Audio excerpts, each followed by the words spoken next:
कक्षा 8वीं के सभी विद्यार्थी ध्यान दें। आज की इस क्लास के अंतर्गत हिंदी का प्रथम भाषा का आपका जो पेपर है वो 24 फरवरी के दिन होने वाला है।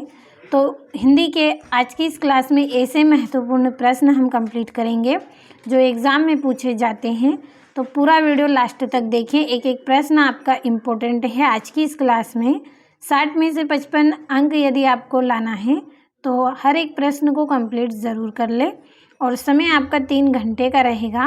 निर्देशांक आपको इस तरह के यहाँ पे दिए जाएंगे।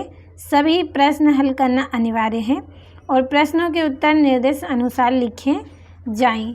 तो हमने निर्देश पढ़ लिए हैं। अब सही विकल्पों को हम पढ़ेंगे। 1 से लेकर 5 तक आपके सही विकल्प हैं।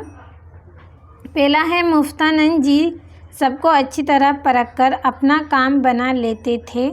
रेखांकित शब्द के लिए उपयुक्त मुहावरा क्या होगा? तो मुफ्तानंद जी है वो नब्ज़ टटोल लेते थे सबकी, यानी कि नब्ज़ टटोलना यहाँ पे मुहावरा रहेगा। नब्ज़ टटोल कर सबको अच्छी तरह परख कर अपना काम बना लेते थे।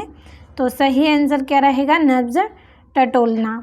अगला है, होश में आने के बाद मोहन की स्थिति क्यों बिगड़ने लगी थी? तो वृद्धा माँ को न देखकर होश में आने के बाद मोहन की स्थिति बिगड़ने लगी थी। तीसरा है, रियासतों में अंग्रेज सरकार के प्रतिनिधि को क्या कहते थे? तो पॉलिटिकल एजेंट कहते थे। रियासतों में अंग्रेज सरकार के जो प्रतिनिधि थे उनको पॉलिटिकल एजेंट कहते थे। चौथा है, दिए गए शब्दों में से आगत शब्द कौन सा है? तो जायदाद आपका आगत शब्द यहाँ पे रहेगा। और चिपको आंदोलन से संबंधित है तो चिपको आंदोलन से अमृता देवी संबंधित है। तो ये हो गए हैं पूरे आपके यहाँ पे 5 सही विकल्प। अगले प्रश्न की ओर अब हम बढ़ते हैं। तो रिक्त स्थान की पूर्ति करना है। तो छठा प्रश्न है, वरदे कविता के रचयिता डिड्डे से। वरदे कविता के रचयिता सूर्यकांत त्रिपाठी निराला है। 7वां प्रश्न है, ज्योतिष शास्त्र के विद्वान को डिड्डेस कहते हैं। तो ज्योतिष शास्त्र के विद्वान को ज्योतिषी कहते हैं। 8वां है, वीरजन्नी पुरस्कार डिड्डेस को मिला। तो वीरजन्नी पुरस्कार श्रीमती टी सुब्रह्मण्यम को मिला। और 9वां है, डिड्डेस नाटक ने मोहन के जीवन में सत्यनिष्ठा का अंकुर जमा दिया। तो हरिश्चंद्र नाटक ने मोहन के जीवन में सत्यनिष्ठा का अंकुर जमा दिया था।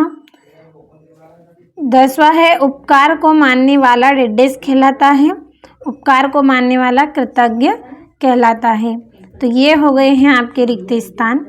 अब हमारे प्रश्नों को हम समझेंगे।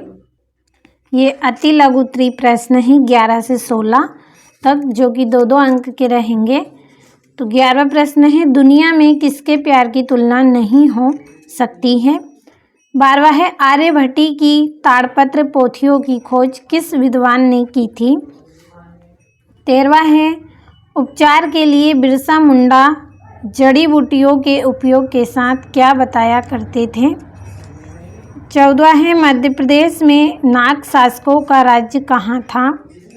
15वां है, दक्षिण अफ्रीका में गांधी जी रोगियों की चिकित्सा कैसे करते थे? 16वां है, दिग्गु समास को संक्षेप में समझाइए। अगला प्रश्न है लघु उत्तरीय प्रश्न 17 से 22 तक, जो कि 3-3 अंक के हैं। तो 17वां है, ना यह समझो कि धमनी में लहू की धार सोई है से क्या आशय है? 18वां है, महेश्वर के घाटों का अपने शब्दों में वर्णन कीजिए। 19वां है, निम्नलिखित शब्दों के 2-2 पर्यायवाची शब्द लिखिए। जन्नी, रात और जग, इन सब का आपको 2-2 पर्यायवाची शब्द बताना है। और 20वां है, वहाँ कौन सी आंतरिक भावनाएं थीं जिन्होंने सलीम अली को पक्षी विज्ञानी बना दिया? 21वां है, अपने क्षेत्र में लाउड स्पीकर से होने वाले ध्वनि प्रदूषण को रोकने के लिए एक शिकायती पत्र जिला कलेक्टर को लिखिए। 22वां है, मध्य प्रदेश का गठन किन क्षेत्रों को मिलाकर किया गया था? तो ये आपके पूरे 3-3 अंक के प्रश्न हो गए हैं। अब दीर्घ उत्तरी प्रश्न हैं 23 से 26 तक, जो कि 5-5 अंक के हैं। तो निम्नलिखित पद्यांश की संदर्भ में प्रसंग सहित भावार्थ लिखिए। तो यहाँ पे आपको जो पद्यांश दिया गया है इसकी संदर्भ, प्रसंग और व्याख्या आपको करनी है। अगला प्रश्न पढ़ेंगे, 24वां है, निम्नलिखित अपठित गद्यांश को पढ़कर नीचे दिए गए प्रश्नों के सही उत्तर लिखिए। तो ये आपका यहाँ से 5 नंबर का प्रश्न है। स्क्रीनशॉट के माध्यम से कंप्लीट अच्छे से कर लेना है। बढ़ते हैं अगले प्रश्न की ओर। तो ये आपका यहाँ से जो अगला प्रश्न है 25वां 5 अंक का है। निम्नलिखित गद्यांश की संदर्भ प्रसंग सहित व्याख्या कीजिए। तो यहाँ से पढ़ लीजिए अच्छे से। और 26वां प्रश्न है, निम्नलिखित में से किसी एक विषय पर निबंध लिखिए। पहला है कोई प्रिय खेल, जैसे क्रिकेट मैच, और आदर्श अध्यापक और वृक्षों का महत्व। तो 3 ऑप्शन दिए गए हैं, तीनों में से जो आपको अच्छा लगे उस पर आपको एक निबंध करना है। तो कंप्लीट अच्छे से करें।